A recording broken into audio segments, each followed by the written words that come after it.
तो प्रदेश में विधानसभा उपचुनाव होने हैं और उसको लेकर बीजेपी पूरी तरह से तैयार है।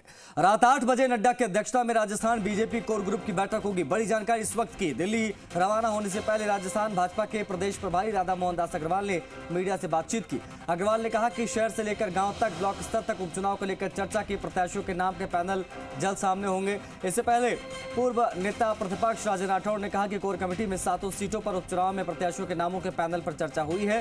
पैनल तैयार कर लिए हैं। अब दिल्ली में होने वाली बैठक में इनका नाम फाइनल कर दिया जाएगा, इनको अंतिम रूप दिया जाएगा। लखवीर सिंह शेखावत हमारे सहयोगी कनेक्ट हो गए फोन लाइन पर, उनसे बातचीत करेंगे। लखवीर, राजस्थान में बैठक हुई 2 घंटे की, उसमें काफी चीजें क्लियर हुई, लेकिन फाइनल फैसला दिल्ली से होना है। क्या हलचल दिल्ली में? जी बिल्कुल, देखिए आशीष, राजस्थान की 7 सीटों पर होने वाले उपचुनाव को लेकर अब हलचल बढ़ गई है। राजधानी जयपुर से मामला राष्ट्रीय राजधानी पहुंच गया है, क्योंकि भारतीय जनता पार्टी के पास 7 में से 1 सीट है। ऐसे में अब चूंकि डबल इंजन की सरकार काम कर रही है, तो बीजेपी चाहती है कि 7 की 7 सीटों पर कमल खिलाया जाए।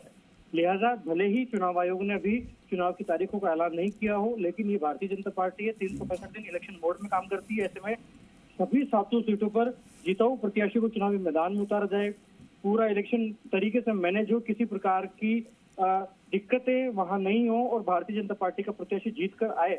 इसको लेकर आज महत्वपूर्ण बैठक रात 8 बजे के बाद भारतीय जनता पार्टी के राष्ट्रीय अध्यक्ष जेपी नड्डा के आवास पर होगी, जिसमें मुख्यमंत्री मदन लाल शर्मा, प्रदेश प्रभारी राधा मोहन दास अग्रवाल, सह प्रभारी विजया राहटकर, प्रदेश अध्यक्ष मदन राठौड़, केंद्रीय मंत्री गजेंद्र सिंह शेखावत सहित अन्य जो कोर ग्रुप के सदस्य हैं वो मौजूद रहेंगे। और इस बैठक में जो महत्वपूर्ण फोकस होगा आशीष, वो इस बात पर होगा कि सिंगल पैनल तैयार कर लिया जाए, ताकि जो पार्लियामेंट्री बोर्ड की बैठक हो राजस्थान की 7 सीटों पर होने वाले उपचुनाव के लिए प्रत्याशी चयन करने के लिए, तब किसी प्रकार का मनमुटाव न हो, किसी प्रकार की दिक्कतें ना हो और पहले ही कोर ग्रुप जो है वो सिंगल नामों का पैनल तय कर ले, ताकि टिकट देने में पार्टी को आसानी हो और जो भी कंसर्न उम्मीदवार पार्टी जिनको बनाएगी वो फील्ड में एक्टिव हो जाएं और अपनी अपनी तैयारियां तेज कर दें, ताकि बीजेपी जो है वो तमाम 7 सीटों पर जीत सके। लखवीर, ये 7 सीटें बेहद टफ सीटें हैं, क्योंकि एक ही बीजेपी के पास थी।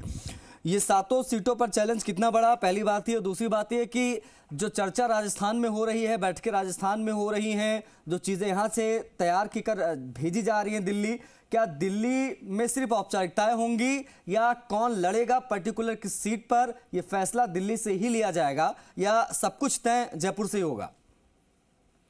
देखिए आशीष, पहला जो सवाल आपका था कि 7 सीट में से 1 सीट भारतीय जनता पार्टी के पास है, ऐसे में कितना टफ है बीजेपी के लिए टिकट चयन करना और चुनाव में जीत दर्ज करना। तो निश्चित रूप से बाय इलेक्शन में सहानुभूति होती है, बाय इलेक्शन में तमाम परिस्थितियां अलग होती हैं आम चुनाव के, क्योंकि 6 सीटें कांग्रेस के पास हैं। ऐसे में बीजेपी चाहती है कि 6 की 6 सीटों पर सेंधमारी की जाए, क्योंकि सहानुभूति का फैक्टर इसलिए नहीं हो सकता क्योंकि लोकसभा चुनाव जीते हुए तो अधिकांश जो नेता थे वो अब विधानसभा चुनाव के लिए वैकेंट सीट हुई है, इसलिए वहां बीजेपी को उम्मीदें हैं, क्योंकि डबल इंजन की सरकार काम करी। निश्चित रूप से आम जनता में भी ये मानस होता है कि डबल इंजन की सरकार है, ऐसे में विधायक भारतीय जनता पार्टी का होगा तो हमारे काम आसानी से हो सकेंगे। ऐसे में बीजेपी टिकट चयन को लेकर अब फोकस कर रही है।